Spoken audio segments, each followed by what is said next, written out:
Hello जी। Hello hello. Hi hi hi hi. अरे कैसे हैं हमारे करण अर्जुन दुर्गा काली। दिल जिगर करेजवा सब खोल के हम करते हैं आपका एकदम टीप टाप जबरदस्त स्वागत आपके अपने एक बिहारी सब पे भारी परिवार में। अब देखिए, ये जो एक बिहारी हैं खाली हम नहीं हैं, आपको भी हम अपने जैसा मानते हैं। हम सब एक समान हैं।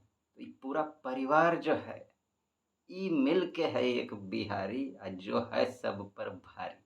है कि नहीं? होने वाला है। हाँ, तो हमरे टाइगर टाइग्रेस कैसे हैं आप लोग? मम्मी पापा लोग भी बढ़िया होंगे, हमको उम्मीद है। उनका ध्यान रखिएगा, आशीर्वाद लेते रहिएगा।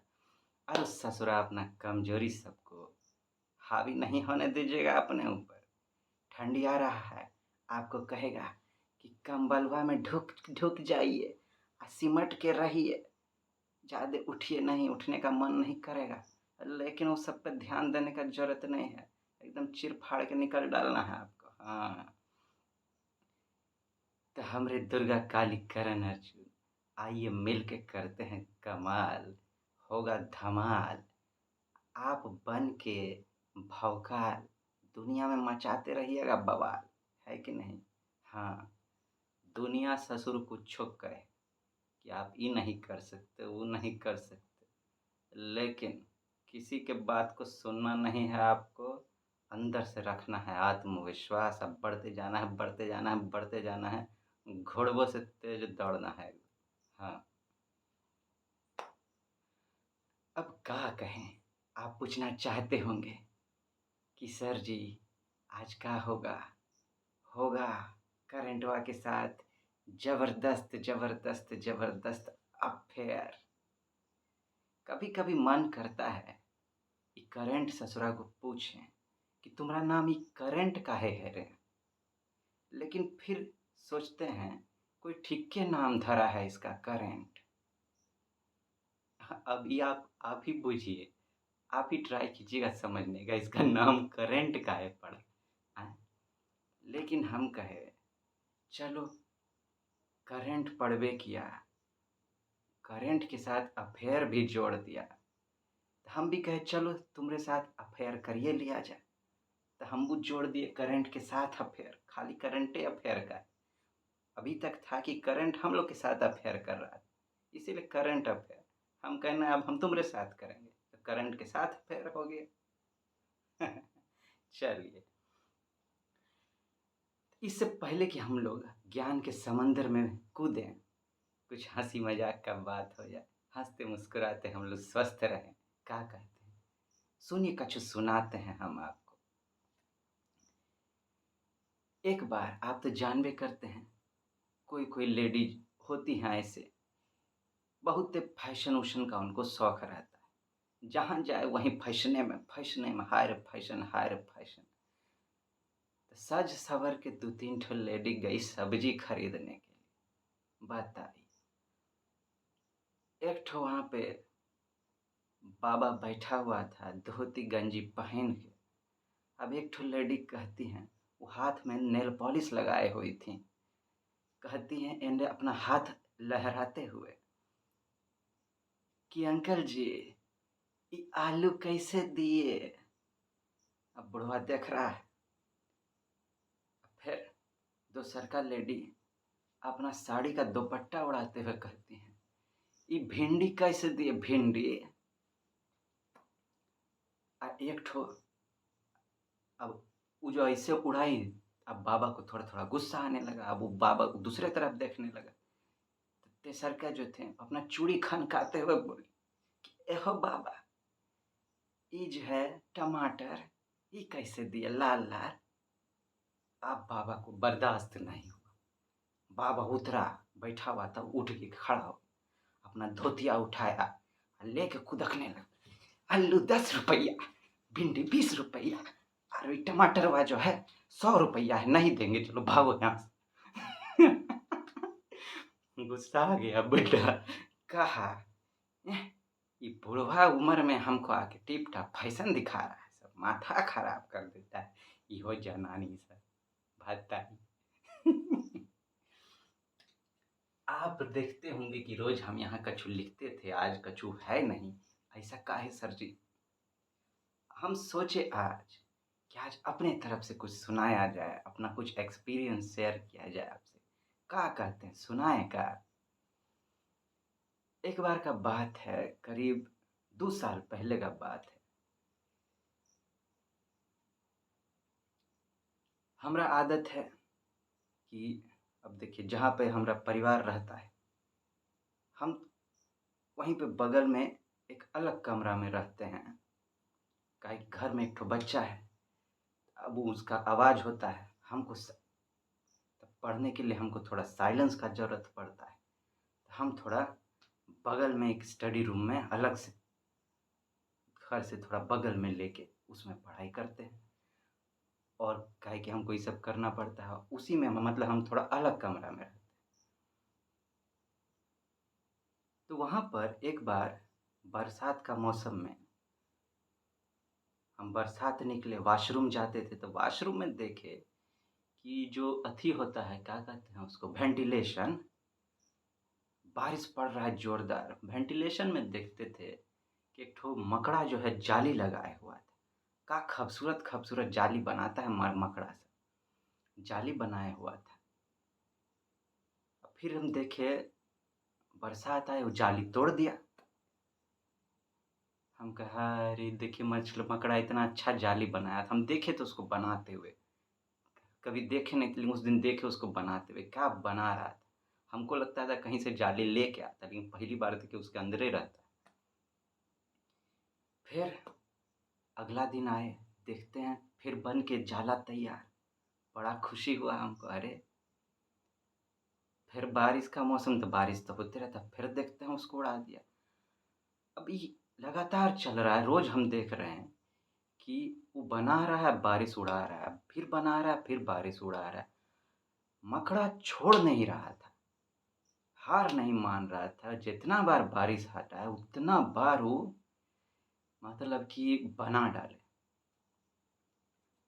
हम कहे, फिर सोचे कि मकड़ा, जिसको हम लोग क्या कहें, कीड़ा मकोड़ा समझते हैं, जहरीला जहरीला कीड़ा समझते हैं, जहरीला है भी, इसका सोच जब इतना फंटास्टिक है कि कितना मुश्किल आ जाए, जितना बार हम गिरेंगे उतना बार उठेंगे, जितना बार असफल होंगे उतना बार प्रयास करेंगे, जब तक सफल नहीं होंगे तब तक नहीं छोड़ेंगे। बारिश को एक दिन ख़त्म होना होगा, तब तक हम जाला बनाते रहेंगे। तो हम लोग जो इंसान हैं, जिसमें जहर नहीं है, खाली हम लोग चाहें तो अपने अंदर अमृत भर सकते हैं, वो इक्के दो प्रयास में काहे हार मान जाते हैं भाई? आए, इक्के दो प्रयास में काहे हार मान जाते हैं?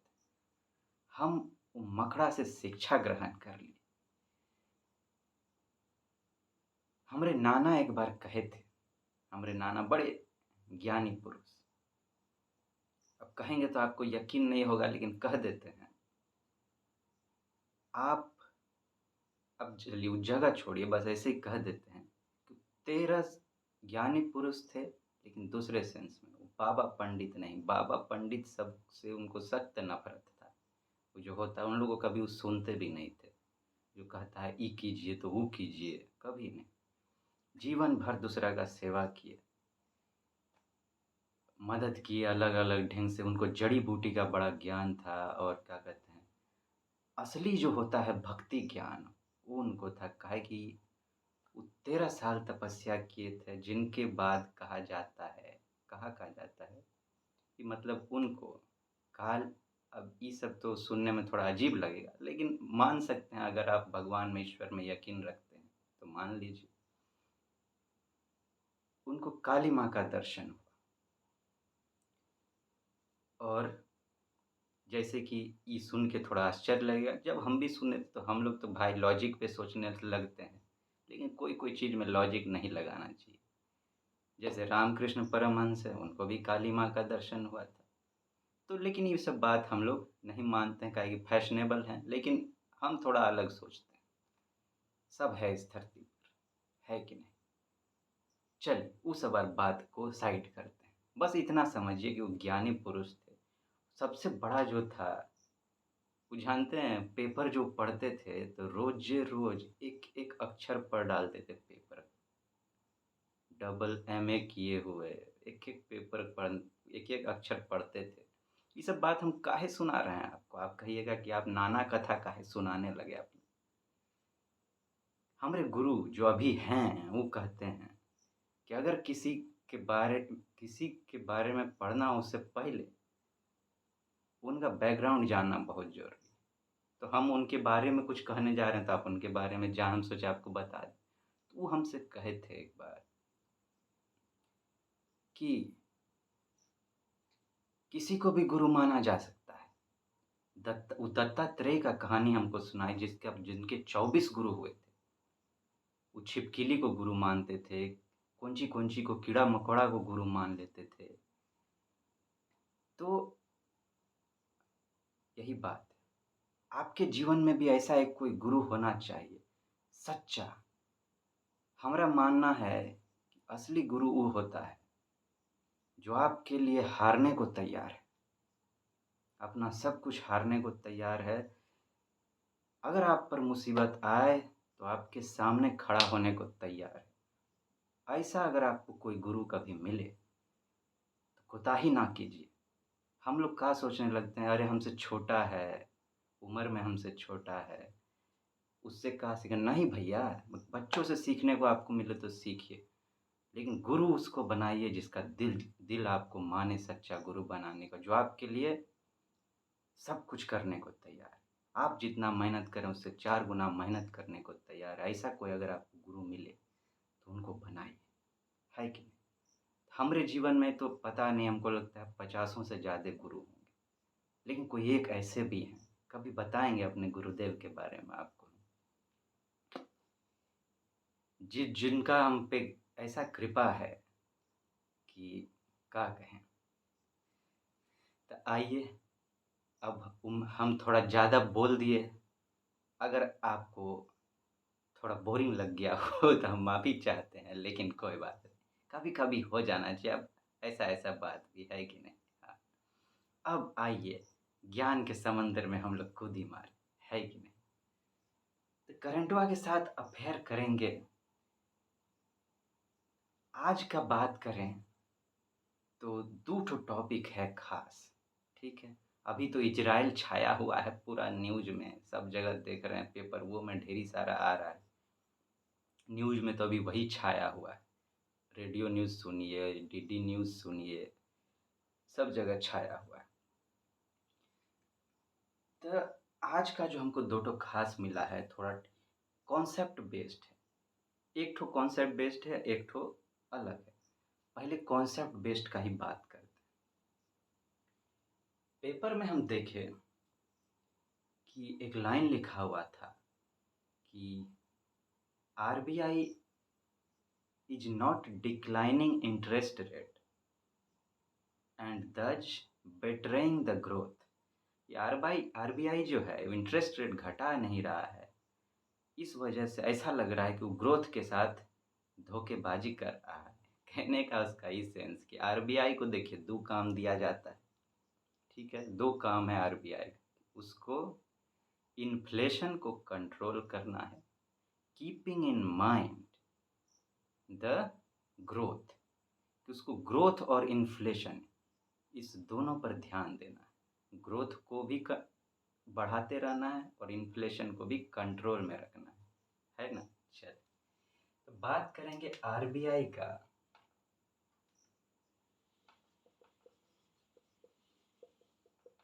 और ये जो इंटरेस्ट रेट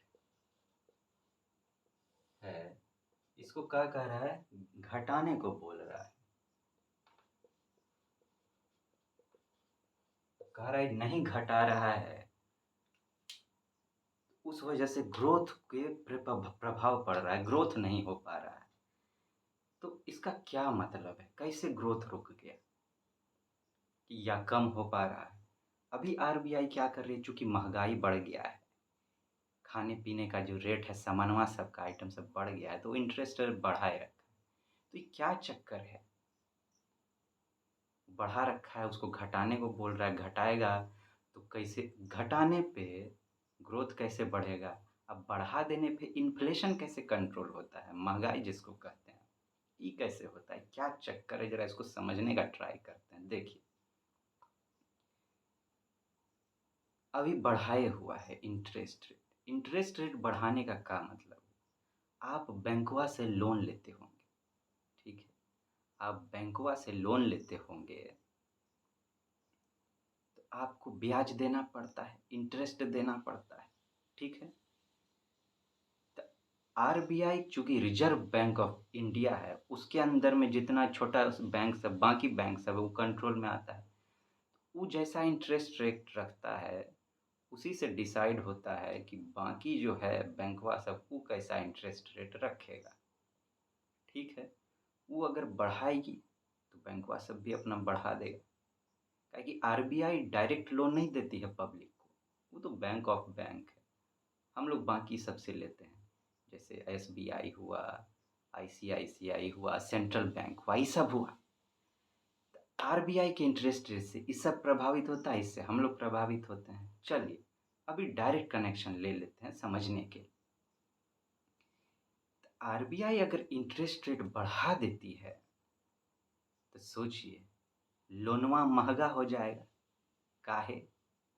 कि अब हम लोग को ज़्यादा इंटरेस्ट देना होगा। सोचिए, जो बिज़नेस उज़नेस चलता है, सबसे पहला रुकते हैं ज़रा कि मार्केट जो चलता है, पूरा जो अर्थव्यवस्था चलता है, वो किस पर चलता है? डिमांड और सप्लाई पर, खरीद-बिक्री पर। हम कुछ खरीदते हैं, कोई कुछ बेचता है, यही पूरा मार्केट में चलता है। ये साइकिल अगर रुक गया, तो ग्रोथ रुक जाएगा।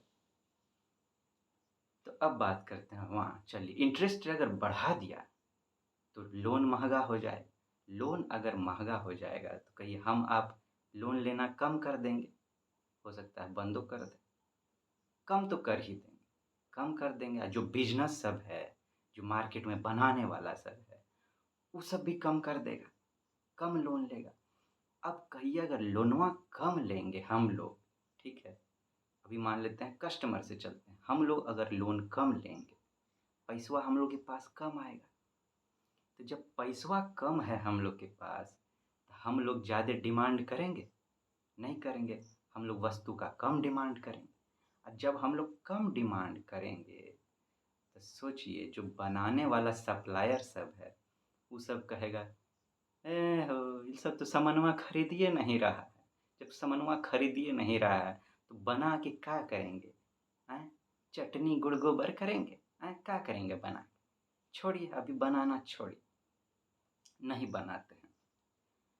अब प्लस ऊपर से उसको वो भी बनाए, उसके लिए लोन महँगा पड़ रहा है। वो भी कहते हैं कि एक तो कस्टमर डिमांड नहीं कर रहा है, ऊपर से लोनवो महँगा है। दोनों तरफ से हमको मारा पड़ रहा है। छोड़िए, अभी अभी मत बनाइए। जब अगर वो बनाना कम कर देगा, सोचिए, उसके यहाँ बहुते आदमी काम करता होगा बनाने के लिए। अब कहेगा देखो भैया, अभी डिमांड उमांड चल नहीं रहा है, अभी ज़्यादा जम बनाने का ज़रूरत नहीं, एक काम करो, अभी नौकरी से जाओ तुम लोग। अभी अभी हमको ज़्यादा पैसा नहीं है खर्चा करने। तो न सोचिए, एम्प्लॉयमेंट का जो अपॉर्चुनिटी है, वो कम हो जाएगा, और जो है उसको भी बहुते हटा देगा। जैसे कोरोना में लॉकडाउन हुआ, डिमांड खत्म होगी तो हटाया। तो अगर नौकरियाँ कम हो गया, तो फिर लोगन सबके पास पैसा कम आएगा। पैसा कम आएगा, तो फिर डिमांड कम करेगा वो लोग। तो जो डिमांड अगर कम हुआ, सप्लाई दोनों में अगर कमी आ गया, बताइए, तो हमारा ग्रोथ रुक नहीं जाएगा? वही वो कह रहा है कि आरबीआई को जो है, अभी हम सिर्फ इकोनॉमी तक रुके हैं। इसका बहुत बड़ा का कॉन्सेप्ट है। अगर हम दूसरा जिसको इंटरडिसिप्लिनरी अप्रोच कहते हैं, लेकिन अभी हम अपने आप को रोक रहे हैं इकोनॉमी तक। काहे कि हम आपको बस ये समझाना था कि जो पेपर में वो कह रहा है, वो क्या कहना चाह रहा है। एग्जाम में से पूछेगा कि आरबीआई ने इंटरेस्ट रेट घटाया, तो इसका क्या प्रभाव पड़ेगा? What will be the impact of declining of interest rate by the RBI? या फिर बढ़ाया तो क्या इम्पैक्ट पड़ेगा? तो ये बात है, ऐसे घट मान लीजिए इंटरेस्ट रेट कम है। अब ज़रा उल्टा बात करते हैं, इंटरेस्ट रेट कम है तो क्या होगा, अब लोनवा सस्ता है, हम लोग भी मस्त लोन लेंगे, बनाने वाला भी मस्त लोन लेगा। तो मार्केट में क्या होगा, पैसा बहुत आ जाएगा, पुश हो जाएगा। और जब मान लीजिए कि हम लोग खूब पैसा आ गया हम लोग के पास, लेकिन रॉ मटेरियल का तो एगो सीमा है कि जो बनाने वाला है सप्लायर सब, वो तो रॉ मटेरियल से सामान बनाता है ना, उसका तो एगो सीमा है। अब पैसा खूब आ गया, लेकिन मान लीजिए कि कोई चीज़ है, धरती में कुछ उगा रहे हैं, उसका तो एगो सीमा है ना, धरतियों तो 4 गुना नहीं हो जाएगा अगर पैसा 4 गुना हो गया तो रॉ मटेरियल का एगो सीमा होता है, उसी अनुपात में वो सप्लाई करेगा। ऐसा नहीं है कि हम अगर जितना डिमांड करेंगे उतना वो देते जाएगा देते जाएगा देते जाएगा, ऐसा नहीं होता है। डि, डिमांड का कोई लिमिट न, भले ना हो, लेकिन सप्लाई का लिमिट है। डिमांड का लिमिट क्यों नहीं कहेंगे, पैसा निकालने का छाप के आ सकता है, डिमांड बढ़ सकता है। तो मान लीजिए कि पैसा हम लोग के पास बहुत आ गया, अब इंटरेस्ट रेट घटा दिया, अब जा रहे हैं हम लोग, ठीक है, पहुंच गए सामान खरीदने। अब एक दुकान में गए हम लोग, एक के बाद 10 आदमी हैं, पहुंच गए।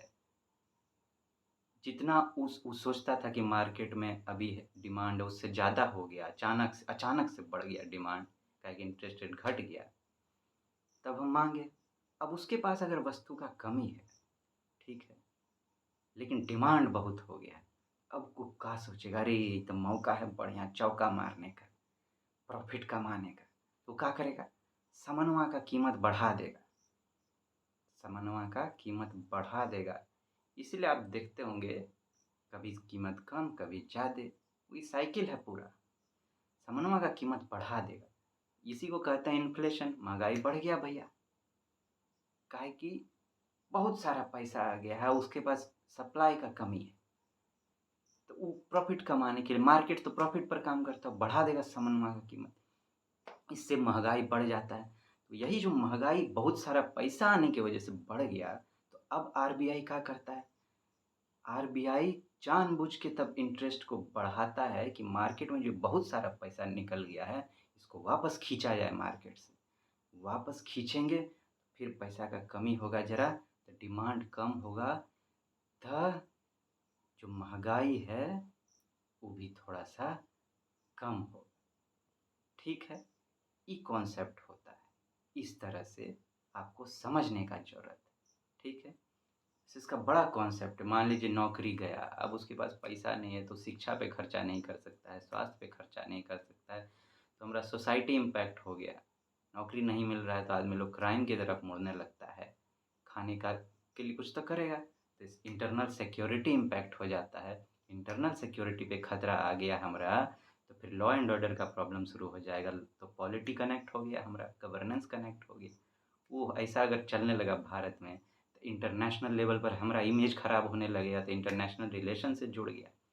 अब मान लीजिए कोई एक जगह ठीक चल रहा है, दूसरा जगह गड़बड़ चल रहा है, तो ये ज्योग्राफी से कनेक्ट हो गया, ये अनबैलेंस्ड रीजनल डेवलपमेंट। अब फिर मान लीजिए पहले ठीक चल रहा था कुछ टाइम पहले, अभी गड़बड़ चल रहा है, देखिए हिस्ट्री से कनेक्ट हो गया।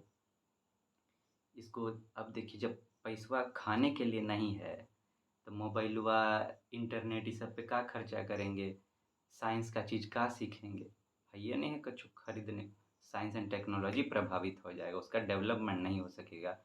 हम लोग गलत रास्ता अपनाएंगे पैसा कमाने के लिए, पेड़वा काटेंगे, जानवरन सबको पकड़ के मार के उसका खाल बेचने लगेंगे, तो इन्वायरमेंट प्रभावित हो जाएगा। जब ये सब हो गया तो हम लोग के अंदर से इंसानियत कम होने लगेगा, तो एथिक्स प्रभावित हो गया। देखिए कैसे जुड़ गया सब सब्जेक्ट से। तो ये होता है अलग, लेकिन अभी हम इकोनॉमी पे बात कर रहे थे, आपको ये समझाने का, तो इसको इकोनॉमी तक रोकेंगे। इंटरडिसिप्लिनरी अप्रोच है कि सबसे जोड़ के पढ़ा जाए। जब ऐसे आप पढ़ेंगे ना, तो जिसको स्किल कहते हैं, वो जो स्किल का बात हम करते हैं, एग्जाम में क्वेश्चन सॉल्व करने का स्किल, वो स्किल तभी डेवलप होगा जब इस तरह से पढ़ा जाए। जब हम लोग आएंगे ना, अभी तो चलिए करंट का तो हम लोग का चलता रहेगा, अभी चूंकि हमको 69th बीपीएससी वाला जो एग्ज़ाम हुआ उस पर बात करना पड़ रहा है, वो एक बार जब ख़त्म हो जाए तो हम लोग स्किल डेवलप करेंगे, और भी पहले पढ़ेंगे भी उस तरीके से, साथ साथ में आंसर राइटिंग कैसे किया जाता है मेंस में, वो बड़ा हिलाने वाला चीज़ है। पूरा मार्केट में तो गुड़ गोबर किया हुआ है, बाप रे! हम कई-कई ठो किताब खरीदते थे, देखते थे। अरिहंत का तो कौन-कौन का इतना सड़ियल आंसर सब लिखा रहता था, मूड खराब हो जाता था। एक भी बुक हमको आज तक ऐसा नहीं मिला जो ढंग का आंसर हमको दिया हो। चलिए छोड़िए, आंसर राइटिंग, ऐसे राइटिंग सब चीज़ का बात किया जाएगा। देखेंगे कैसे-कैसे आगे चल के होता है। प्लान किया जाएगा, सब लोग मिल के हम लोग प्लान करेंगे, टेंशन नहीं लीजिए आप, कुछ छूटने वाला नहीं। हाँ, चलिए, ये तो समझ गया होंगे आप। अब ज़रा दूसरा बात किया जाए। आरबीआई पर हर साल प्रीलिम्स में एक न एक क्वेश्चन आरबीआई के कॉन्सेप्ट से जुड़ा हुआ रहता है। ये आरबीआई बड़ा हॉट टॉपिक है आपके लिए, कुछ जम के तैयार करना, ठीक है ना? दूसरा था कि अफ़गानिस्तान में बड़ा ज़बरदस्त एगो का कहते हैं अर्थक्वेक आ गया है, बहुत आदमी मर गया। जगह का नाम है हेरात, हेरात प्रोविंस, हेरात प्रोविंस, ठीक है? ये कहाँ है? Western Afghanistan, western Afghanistan, 6.3 magnitude. इस मैग्नीट्यूड का अर्थक्वेक आया हुआ था, ठीक है? हेरात एग्जाम में पूछ सकता है दो तरीका से, ऐसे ही यूपीएससी पूछता है, उसका जो दिमाग हुआ है कि हेरात कहाँ पर है, तो अफ़गानिस्तान में। हीरा, हैं? हीरा, ये गया, हेरा गया। अरे हेरा गया, कौन हेरा गया? अरे का कहें, इतना जोर से अर्थक्वेक आया ना कि हमरा बचवा हेरा गया। कहाँ हेरा गया जी? का कहें कि एगो अफ़गानी आया था, हैं? इतना जोर से तान के मारा कि हमरा बचवा उड़ गया। अब पता नहीं अफ़गानिस्तान में कहाँ चला गया। ये हेरा गया, अफ़गानिस्तान में जाके हेरा गया, याद रखिएगा। और दूसरा कैसे पूछेगा कि इस जगह का नाम दे देगा और कहेगा यहाँ पे कौन सा घटना घटा था, ठीक है? तो अर्थक्वेकवा घटा था, ठीक है? अर्थक्वेक घटा था।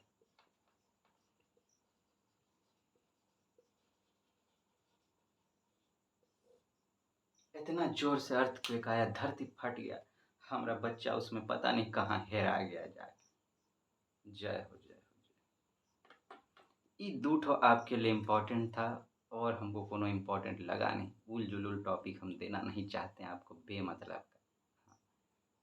एकदम टू द पॉइंट हम लोग को तैयारी करना है, एग्जाम के पॉइंट ऑफ व्यू से एकदम एग्जामुआ निकलना चाहिए। हाँ, और कुछ हो ना हो, एग्जामुआ निकलना चाहिए, वो छूटना नहीं चाहिए एकदम, ससुरा जो भी हो जाए।